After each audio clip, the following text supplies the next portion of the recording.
अपनी नज़म मुझसे पहली सी मोहब्बत मेरे महबूब ना मांग।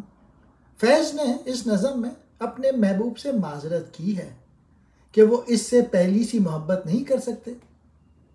महबूब की तसल्ली के लिए फैज़ ने इसकी वजह भी बयान कर दी है।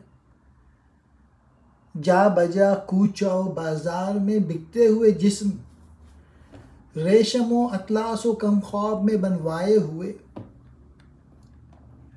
जिस्म निकले हुए अमराज के तनूरों से, पीप बहती हुई गलते हुए नासूरों से।